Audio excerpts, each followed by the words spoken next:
حمد و صلات کے بعد انتہائی واجب الاحترام ذویل احتشام کی برادران اسلام، السلام علیکم ورحمۃ اللہ وبرکاتہ۔ توفیق باری تعالیٰ مجھے اور آپ کو درس قرآن مجید کی سعادت مندیاں نصیب ہو رہی ہیں۔ دعا ہے اللہ تعالیٰ میری اور آپ کی حاضری کا ایک ایک لمحہ قبول فرمائے اور قابل عمل باتوں پر توفیق عمل نصیب فرمائے۔ اس کی بیٹا کہ کو آواز دو بار ایک ساتھ آپ جانتے ہیں کہ اللہ کے رسول صلی اللہ علیہ وآلہ وسلم کی جس وقت ولادت ہوئی تو 7 دن تک اپنی والدہ حضرت آمینہ سلام اللہ علیہ کا دودھ دیا۔ 8ویں دن یہ اعزاز دشمن اسلام ابو لہب کی کنیزی ثویبہ کو حاصل ہوا۔ اس نے حضور علیہ السلام کو دودھ بھی پلایا اور دیکھ بھال بھی کی۔ یہ چند دن کا دودھ تھا، یہ چند دن کی ہی دیکھ بھال تھی، لیکن میرے آقا نے ثویبہ کے اس احسان کو پوری زندگی یاد رکھا۔ مکے میں تھے تو میری ماں کہہ کے پکارا کرتے۔ مدنی دور آیا تو یہاں مدینے سے ان کے لیے کپڑے بھی بھجوایا کرتے اور رقم کا بھی بندوبست کیا کرتے۔ یہ ہے شریعت، یہ ہے سیرت جو میرے حضور لے کر آئے۔ میرے حضور تشریف فرما تھے، دور سے ایک بوڑھی خاتون کو اپنی طرف آتے دیکھا۔ آقا کریم علیہ السلام کی نظر پڑی تو میرے بند کر دے، بالکل سادی آواز ہے۔ میرے حضور اٹھ کھڑے ہوئے، میری ماں پکارتے ہوئے اور دوڑ لگاتے ہوئے ان کے قریب پہنچے، پھر کندھوں سے چادر اتار کر نیچے زمین پر بچھا دی، جسے میں اور آپ کائنات کا قیمتی اثاثہ سمجھتے ہیں۔ اپنی والدہ کو اس چادر کے اوپر بٹھایا، کان لگا کر گھنٹوں ان کی باتیں سنی، اور جب وہ بوڑھی خاتون خود اٹھ کر واپس جانے لگی تو کسی نے راوی سے پوچھ لیا یہ آنے والی خوش قسمت خاتون کون تھی کہ حضور علیہ السلام نے اپنے کندھوں کی چادر ان کے قدموں کے نیچے بچھا دی؟ تو بتانے والے نے بتایا کہ تمہیں نہیں پتا، یہی تو حضور علیہ السلام کی رضائی والدہ حضرت حلیمہ سعدیہ سلام اللہ۔ سگی ماں تو سگی ماں ہوتی ہے، میرے حضور علیہ السلام نے تو دودھ بنانے والی ماں کو بھی اتنی عزتیں عطا کی۔ ماں باپ کیا ہوتے ہیں یہ زمانے کو میرے حضور علیہ السلام نے آ کر بتایا۔ آقا کریم علیہ السلام ایک دن صحابہ کو نماز پڑھانے آئے، تاحد نگاہ صحابہ نے اٹھ کر حضور کا استقبال کیا۔ محبتوں بھرا یہ ہجوم دیکھا تو چھم چھم آنکھوں سے آنسو برسنے لگے۔ ایک ٹھنڈی آہ بھری اور کیا فرمایا، لو ادرکت والدی او احدہما، کاش آج میرے ماں باپ بھی زندہ ہوتے یا ان میں سے کوئی ایک ہی زندہ ہوتا، پھر میں لوگوں کو نماز عشاء پڑھا رہا ہوتا، اس میں سورہ فاتحہ کی تلاوت کر رہا ہوتا، پھر میری ماں کو میرے ساتھ کوئی کام یاد آ جاتا، وہ دروازے پہ آتی، چلمن سرکاتی، اپنے میٹھے اور پیار بھرے لہجے میں فرماتی، ابنی محمد، میرے بیٹے محمد میری بات کو سنو۔ کہا لوگوں میں نماز کا مصلی چھوڑ کر پہلے ماں کی بات کو سنو۔ زمانے کو عملاً بتایا ماں کا وجود کتنا کیا بات ہے، کیا بات۔ میرے حضور تشریف فرما تھے، ایک نوجوان حاضر خدمت ہوا، آ کر عرض کرتا ہے کہ حضور میں جہاد پہ جانا چاہتا ہوں۔ میرے آقا پوچھتے ہیں احی الوالدہ کا، کیا آپ کے ماں باپ زندہ ہیں؟ قال نعم، جی حضور زندہ ہیں۔ قال ففیہما فجاہد، فرمایا جاؤ ان کی خدمت کرو، یہی تمہارا جہاد ہے۔ ماں تڑپ رہی ہو، بیٹا جہاد کرے یا تبلیغ، اللہ کا قرب نصیب نہیں ہوگا جب تک ساتھ میں ماں باپ راضی نہیں۔ یعنی ایک ایسا ستم ہے کہ 60 سال کا بوڑھا باپ صبح کے وقت اٹھ کر جوان بیٹے کی منت کرتا ہے اور کہتا ہے بیٹا آج دکان پہ رش زیادہ ہے، گاہکوں کی بھی بھیڑ ہے اور میری طبیعت کچھ ٹھیک نہیں، تو بیٹا تم ذرا دکان پر وقت زیادہ دے۔ تو نوجوان آگے سے کیا کہتا ہے، کوئی جیتا ہے تو جیے، کوئی مرتا ہے تو مرے، میں نے جمعرات کو دربار پہ ضرور جانا۔ یہ دن کس نے سکھایا نہیں، یہ اللہ کے رسول کی تعلیمات کو بھی اور نہ ہی یہ دربار والوں کی تعلیمات، یہ آج کے ان پڑھ جاہل کاروباری صوفیوں کا مسئلہ ہے۔ اگر 50 لوگ ہر وقت ان کے ڈیرے پہ نہ بیٹھے تو جناب ان کا کاروبار نہیں چلتا۔ لہٰذا اپنے کاروبار کو چمکانے کی خاطر ماؤں سے بیٹے چھینے جاتے ہیں، بہنوں سے بھائی لیے جاتے ہیں، اور لوگوں کے گھروں کو برباد کر کے اپنے ڈیروں کو آباد کیا جاتا ہے۔ یہ حضور علیہ السلام کی تعلیمات نہیں ہیں۔ میرے حضور کی تعلیمات کیا ہیں؟ میرے محبوب کا دین کیا ہے؟ میرے حضور کا دین سیکھنا ہے حضرت اویس کرنی رضی اللہ تعالیٰ عنہ سے سیکھنا۔ ساری زندگی حضور علیہ السلام کی خدمت میں حاضر نہیں ہو سکتا۔ ایک دن اپنی والدہ سے عرض کی، اگر آپ مجھے اجازت دیں تو میں بھی محبوب علیہ السلام سے ملاقات نہ کروں۔ تو ماں نے کہا بیٹا چلے جاؤ لیکن جلدی واپس بھی پلٹنا۔ ماں سے اجازت لی، شوق و برفقی میں تڑپتے ہوئے لمحات کاٹے، اور جب در حبیب پہ حاصل ہوئے تو آ کر پوچھا کہ میرے حضور کدھر ہیں؟ تو بتایا گیا وہ تو کسی سفر پہ تشریف لے گئے ہیں۔ حضرت اویس کرنی رضی اللہ تعالیٰ عنہ انہی قدموں پہ واپس پلٹ جاتے ہیں۔ کیوں؟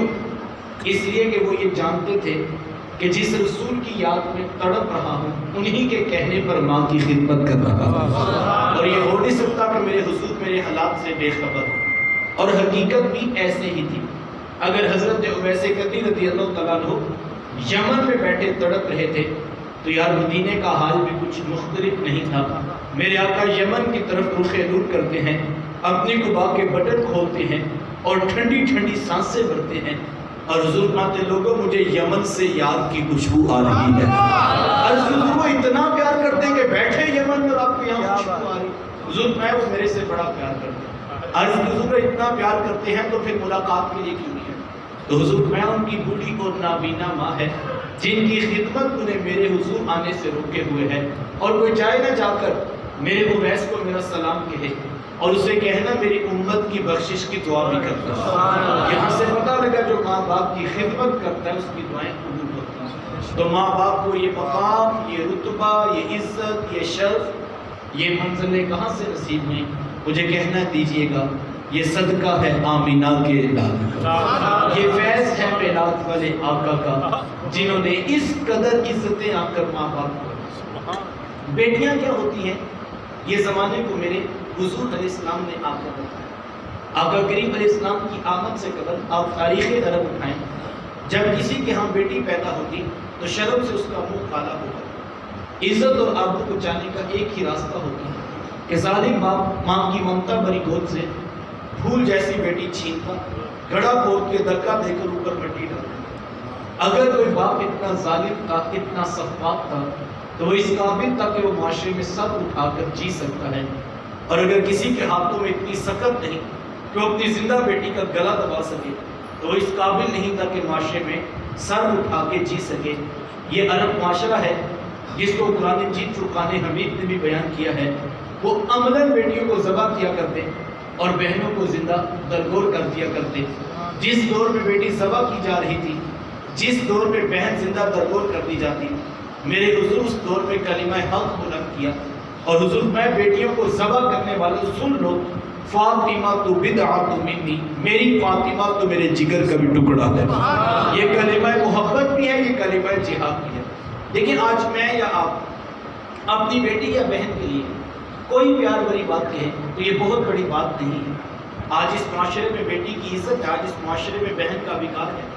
یوں ہی تو نہیں بوڑھا باپ اپنی جھکی ہوئی کمر پہ بوریاں لاد لاد کے مزدوری کر رہا ہے کہ میں نے اپنی بیٹی کو عزت کے ساتھ رخصت کرنا ہے۔ جوان صاحب بھائی فیکٹری میں اوور ٹائم لگا رہے ہیں کہ ہم نے بہنوں کو عزت کے ساتھ بیانا ہے۔ یار یہ باپ تو ذبح کرتا تھا، یہ بھائی تو زندہ درگور کر دیتے تھے، ان کے سینے میں اتنا کوٹ کوٹ کر پیار کس نے بھر دیا؟ جواب ایک ہی ملے گا، یہ فیض ہے آمینہ کے لال کا، یہ فیض ہے میلاد والے آقا کا، جنہوں نے کٹتی بیٹیوں کو عزت اور ذبح ہوتی ہوئی بہنوں کو زندگی کی بہاریں عطا فرمائی۔ آقا کریم علیہ السلام ایک دن گھر تشریف لائے تو ام المومنین حضرت سیدہ عائشہ صدیقہ رضی اللہ تعالیٰ عنہا عرض کرتی ہے کہ حضور آج بڑا عجیب واقعہ ہوا۔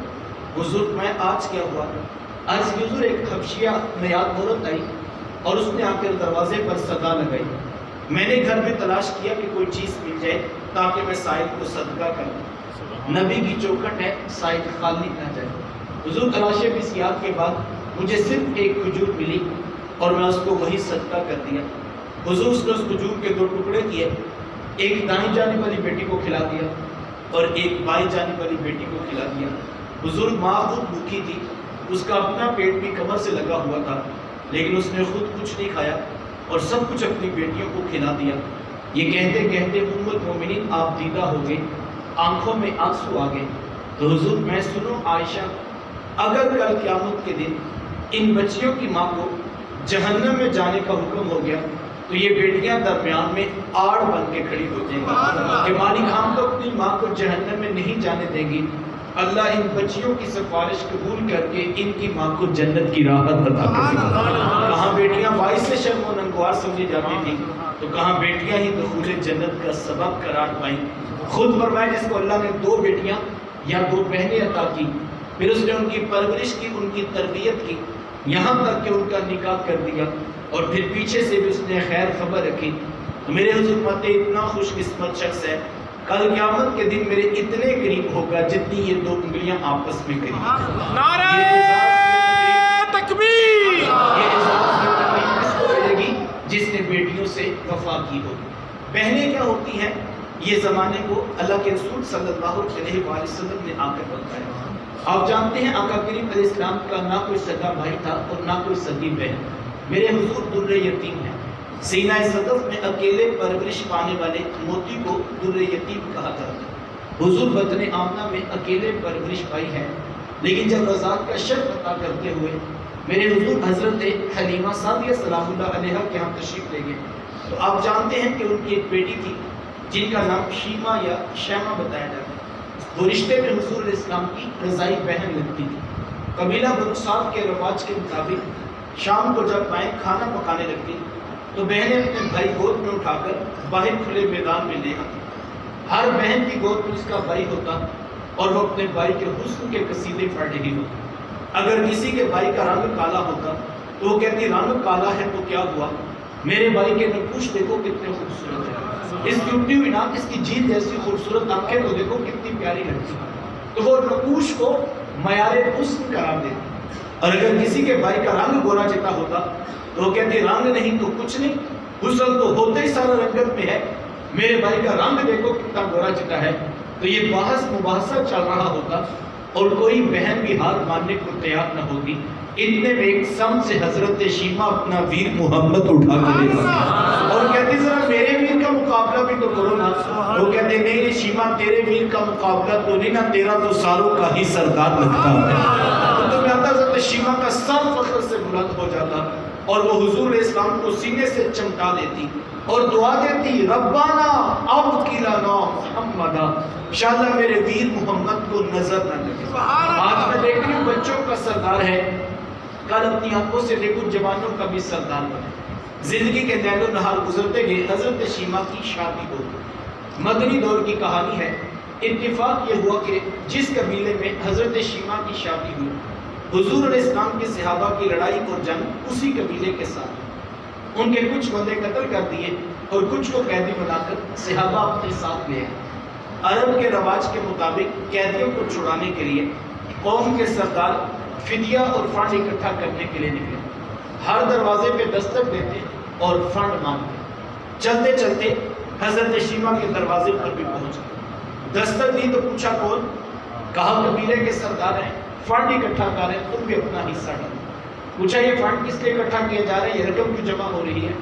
تو کہا کہ مدینے میں ایک شخص ہے، ادعائے نبوت رکھتا ہے، اس نے ہمارے لوگ پکڑ لیے ہیں، ہم نے اپنے قیدی چھڑانے۔ تو پوچھا کہ اس کا نام کیا ہے؟ کسی کی زبان سے بے ساختہ نکلا محمد صلی اللہ علیہ وآلہ وسلم۔ ایک عرصے کے بعد حضور علیہ السلام کا نام سنا تو آنکھوں میں آنسو آ گئے۔ کہا انہوں نے تمہارے بندے پکڑے؟ کہا ہاں انہوں نے ہمارے لوگ پکڑے۔ کہا پھر فنڈ اکٹھا کرنا چھوڑو، صرف مجھے ساتھ لے چلو۔ کہا تم کیا کرو گے؟ کہا تمہارے قیدی چھڑا کے لاؤ۔ کہا تم ان کو جانتی ہو؟ کہا ہاں ہاں تمہیں نہیں پتا، وہ میرے بچپن کے ویر اور بھائی لگتے ہیں، میں تمہارے قیدی چھڑا کے دکھاؤں۔ حضرت شیمہ قبیلے کے سرداروں کو ساتھ دیا اور حضور علیہ السلام کے خیمہ نوری کی طرف سفر شروع کیا۔ یہ وہ وقت ہے جب ادب کی آیات نازل ہو چکی۔ خبردار میرے رسول کی آواز سے آواز بھی اونچی نہ کرنا، ورنہ زندگی کی ساری کمائی غارت کر کے رکھنا۔ صحابہ ننگی تلواروں سے در حبیب پہ پہرا دے رہے۔ حضرت شیمہ اس خیال سے کہ میں تو اپنے بھائی کو ملنے جا رہی ہوں۔ جب آگے بڑھنا چاہا تو پہرے داروں نے تلواریں سونپ دی۔ رک جا دیہاتی عورت، جانتی نہیں آگے پوچھا یہ رسول ہے، آگے تو بغیر اجازت کے جبریل نہیں جا سکتے۔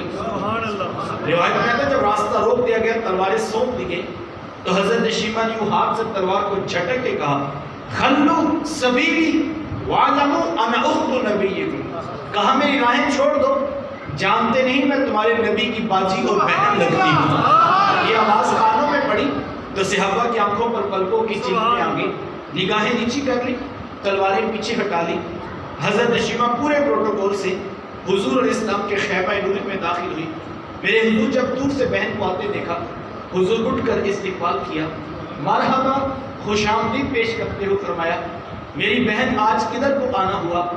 عرض کی حضور آپ کے بندوں نے ہمارے کچھ لوگ پکڑ لیے ہیں، میں ان قیدیوں کو چھڑانے کے لیے آئی ہوں۔ سنو بھائیو، اللہ کے رسول نے کیا ارشاد فرمایا؟ حضور فرمایا میری بہن تو نے آنے کی زحمت کیوں گوارا کی؟ تو گھر بیٹھے بھی پیغام بھیج دیتی، میں محمد تیرے کہنے پہ ہی ساروں کو چھوڑ دیتا۔ زمانے کو عملاً بتایا دروازے پر بہن کا آنا کتنا معتبر ہوتا ہے۔ پھر چند جوڑے کچھ گھوڑے بہت سارا ساز و سامان لیا اور میرے حضور خود بہن کو چھوڑنے کے لیے دروازے تک تشریف لے آئے۔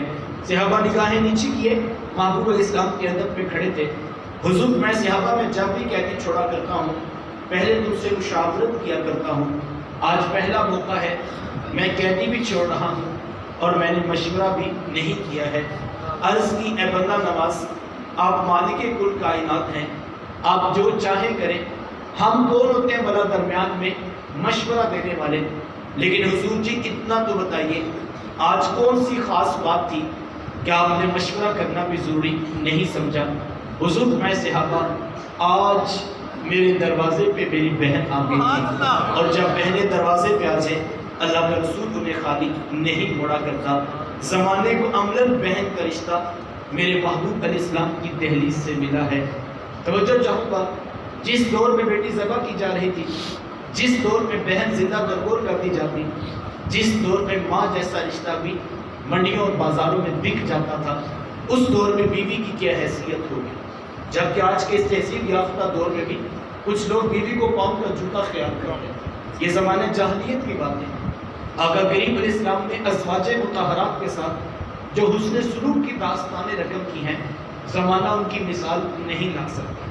کسی کو میرے حضور حمیرہ کہہ کے پکارتے ہیں، کسی کے لیے بکری کا بچہ ذبح کرتے ہیں اور گوشت کے مختلف ٹکڑے ان کی سہیلیوں کے ہاں بیچتے ہیں۔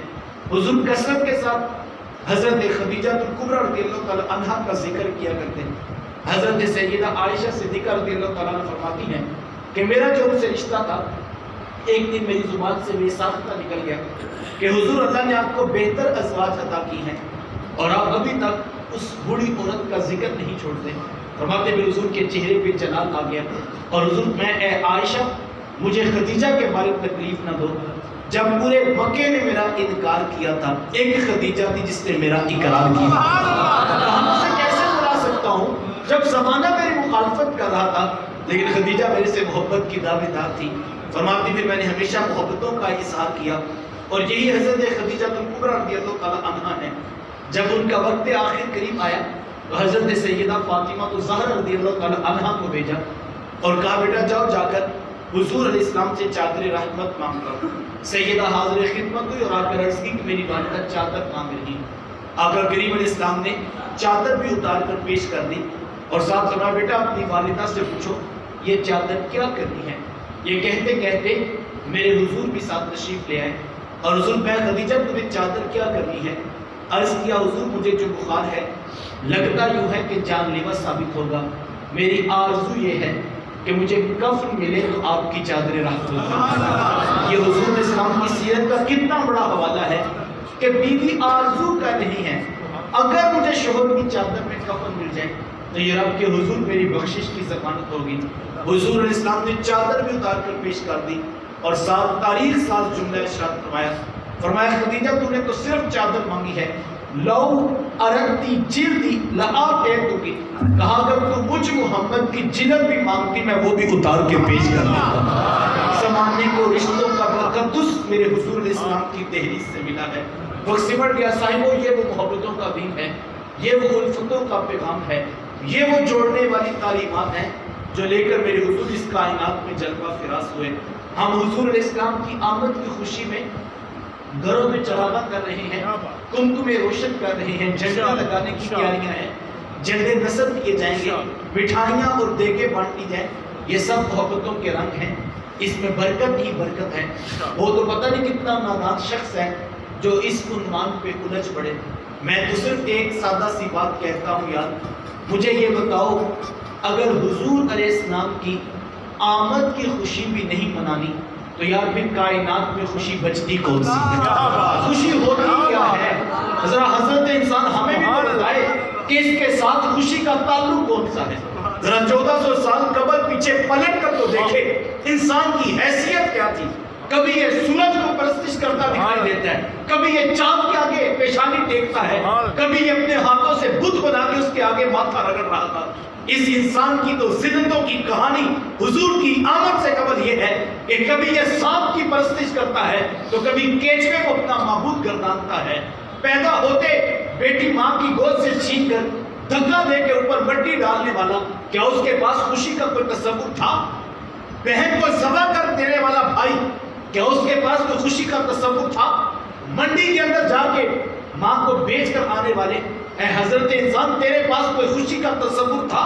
یہ تو خوشیاں نہ جانے کب کی رٹ کے آسمانوں پہ چلی گئی تھی، اور یہ تو کرم ہو گیا، رب کو رحم آ گیا کہ قدم میرے محبوب کے اس دھرتی کے اوپر آ گیا۔ بس ان کے قدم آئے تو اٹھی ہوئی خوشیاں پھر واپس پلٹ آئی اور خوشیاں انسان کو نصیب ہوگی۔ اور میں یہ دعوے سے کہتا ہوں حضرت انسان کے پاس حقیقت میں خوشی کے جتنے بھی تصور ہیں، یہ فیض ہے آمینہ کے لال کا، یہ فیض ہے میلاد والے آقا کا۔ تو ایک دن کا میلاد کیا ہے، ایک رات کا میلاد کیا ہے؟ ساری زندگی سر سجدے میں رکھ کے تشکر کے کلمے پڑے جائیں تو پھر بھی حق شکر ادا نہیں ہو سکتا ہے۔ یہ محبتوں کے رنگ ہیں۔ میں آپ دیکھیں ہمارے پاس تھا کیا؟ علماء نے لکھا 12 نبی ایسے ہوئے ہیں کہ جن کے سروں پہ نبوت کے تاج سجے ہیں، لیکن وہ ہاتھ اٹھا کر دعا کرتے ہیں کہ اے اللہ ہمیں اس پیارے کی امت سے کر دے۔ میں نے آپ نے کوئی تمنا کی، کوئی آرزو کی، کوئی دعا مانی، کوئی منت مانی؟ ہم پیدا ہوئے تو والد صاحب مسجد سے قاری صاحب کو بلا لے، بات بھی محبت کی تھی، انہوں نے کان قریب کر کے کہا مبارک ہو تو بھی اسی آقا کا غلام بن گیا۔ تو میں کیوں نہ کہوں شاہوں سے ملا ہے نہ تونگر سے ملا ہے، اللہ کا عرفان اسی در سے ملا ہے، اوروں کو ملا ہے تو مقدر سے ملا ہے، مجھے تو مقدر بھی تیرے در سے ملا۔ یہ میری اور آپ کی خوش بختی، یہ میری اور آپ کی فیروز بختی۔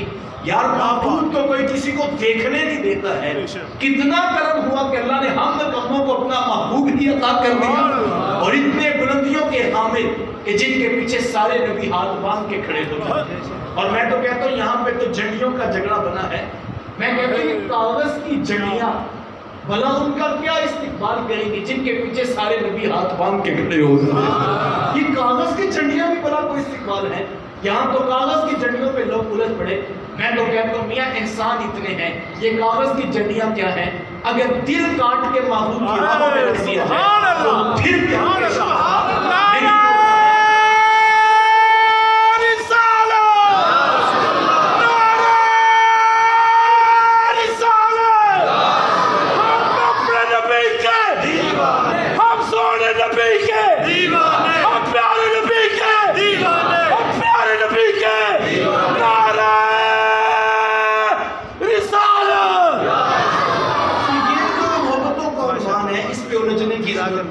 لیکن میں یہ بات ضرور کہوں گا، یہ کمکمے، یہ روشنیاں، یہ چراغاں، یہ پھول، یہ کلیاں، یہ مٹھائیاں، یہ دیکھیں بیٹا یہ سب کچھ باعث برکت ضرور ہے، لیکن یاد رکھنا یہ آغاز سفر ہے، یہ منزل نہیں ہے۔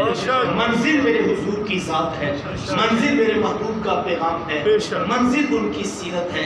ہم نے منزل کا سفر کرنا ہے۔ بڑا نادان ہوگا وہ جو جھنڈیوں پہ ہی الجھ کے رہ گیا، اس کو کیا پتا کہ جس منزل کا آغاز اتنا خوبصورت ہے وہ منزل کتنی پیاری ہے۔ تو یہ الجھنے کی بات نہیں۔ اور دوسری بات بھی میں کہنا چاہوں گا، اگر وہ نادان ہے جو جھنڈیوں پہ الجھ پڑا تو وہ بھی کوئی دانا نہیں، کہ جس نے دھوم دھام سے جھنڈیاں تو لگائیں اور پھر پورا سال پلٹ کے محبوب کی سیرت کی طرف دیکھا بھی نہیں. تو ہمیں منزل کا سفر کرنا ہے, منزل کا سفر کرنا ہے. کتنا اچھا ہو کہ کوئی نوجوان آج جب محفل میلاد سے اٹھ کے جائے تو بوڑھے باپ کے سامنے ہاتھ جوڑ کر پاؤں پکڑ کے راضی کر لے, اور باپ کے بیٹا میں بھی تجھے معاف کرتا ہوں, لیکن یہ تو بتاؤ یہ لہجے میں مٹھاس کہاں سے آتی. تو کہ ابو جی آپ کو نہیں پتا, آج تو ان کا میلاد سنا ہے جنہوں نے فرمایا تھا باپ راضی ہے تو عرش کا رحمان بھی راضی ہے. اسی وقت ارادہ کیا تھا آج کے بعد باپ کو ناراض نہیں کروں گا. ہاں کوئی جا کے بڑی ماں کو راضی کر لے تو ماں تو پہلے راضی ہوتی ہے, لیکن تعجب سے پوچھے گی نا بیٹا یہ آج انداز کیسے بدل گئے. تو بیٹا کہ ماں آپ کو نہیں پتا, ابھی تو ان کا پیغام محبت سن کر آیا ہوں کہ جنہوں نے فرمایا تھا تمہاری جنت بھی ماں کے قدموں کے نیچے رکھی گئی. ہاں کوئی جہاں سے اٹھ کے جائے تو بھائیوں کے ساتھ سلو کر لے. تو بھائی زیادہ سے زیادہ یہی کہیں گے نا کہ یار کل تک تو ہم بندے ڈال رہے تھے, ہم برادری ڈال رہے تھے, اور تم کہتے تھے اس موضوع پہ بات بھی نہیں ہو سکتی. آج تو وہ خود سلو کرنے آگے, وہ خیر تو ہے نا, سلو تو ہم بھی کریں گے, لیکن آخر وجہ کیا بنی. تو کہ بھائی تمہیں نہیں پتا رات ان کا میلاد سنا ہے جنہوں نے فرمایا تھا جو سلو میں پہل کرتا ہے وہ جنت میں بھی پہلے جائے گا. اسی وقت ارادہ کر لیا تھا ہاں کوئی تاجر سودی کاروبار چھوڑ دے, 100% حلال کے ذرائع کو اختیار کر لے. تو بینک والے یہی کہیں کہ جناب کل تک تو آپ کہتے تھے اور کرنا چاہیے, آج آپ نے خود ہی سب کچھ کلوز کر دیا, اس کی کیا وجہ ہے. تو کہ جناب رات تو ان کا میلاد سنا ہے جنہوں نے فرمایا تھا احل اللہ البیع وحرم الربا, اللہ نے سود کو حرام کیا ہے اور تجارت کو حلال کیا ہے. اسی وقت ارادہ کر لیا تھا آج کے بعد 1 روپیہ بھی سودی کاروبار کا کاروبار میں نہیں رہنے دوں گا. ہاں کتنا اچھا ہو کہ کوئی بہن اپنے اوپر برقعے کی چادر حیا کا پہرا بٹھا لے. اس کی ہم جولیاں کالج میں یونیورسٹی میں پوچھیں کہ تم تو کہتے تھے یہ برقعہ بوجھ ہے, تم تو کہتے تھے یہ قید خانہ ہوتا ہے, یہ راتوں انداز کیسے بدل گئے, برقعہ بھی خرید لیا, چادر بھی اوڑھ لی, سکارف بھی آ گیا, یہ سب کچھ کیسے ہو گیا. تو کہے بہن تمہیں نہیں پتا کل تو ان کا میلاد سنا ہے کہ جن کی بارگاہ میں کافر کی بیٹی بھی آئی تو اپنے کندھوں کی چادر اتار کے اس کے سر کے اوپر ڈال دی. اسی وقت ارادہ کر لیا تھا آج کے بعد کوئی غیر محرم میرا چہرہ نہیں دیکھے گا. یہ میلاد والوں کی حقیقی مشن ہے اور ہمیں اس کو حاصل کرنا ہے. ہمیں قسم اٹھا کے نہ بتانا پڑے ہم 1 نمبر مال بیچتے ہیں. کوئی ہماری دکان پہ آئے تو ہمیں زوردار انداز میں یہ نہ بتانا پڑے جناب ہم قسم اٹھاتے ہیں یہ جینون مال ہے, بلکہ اس کو خود اتنا یقین ہو. اور کوئی کہے جناب آپ نے بات بھی نہیں کی اور بغیر دلیل کے ان کا سودا خرید لیا, تو کہ تمہیں نہیں پتا یہ جھوٹ نہیں بول سکتا. کہا تمہیں اتنا یقین کیسے, کہا یہ تو حضور کا میلاد منانے والا ہے, اور میلاد منانے والے جھوٹ نہیں بولتے ہیں.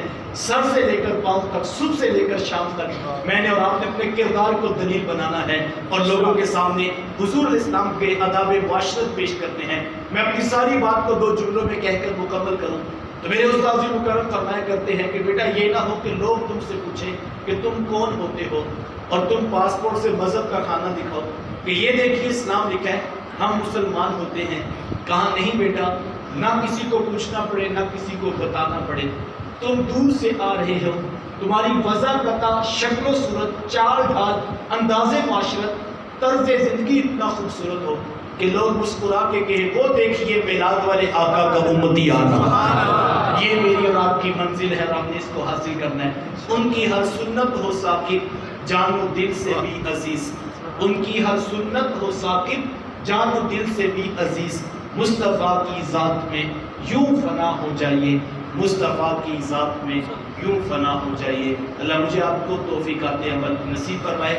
الحمدللہ ہمارے اکابر بزرگان دین اپنا قیمتی وقت نکال کر مجھ ناچیز کے حوصلہ افزائی کے لیے تشریف فرما ہوئے. اللہ سب کا آنا اور حوصلہ افزائی کے لیے سرپرستی فرمانا اللہ قبول فرمائے. وآخر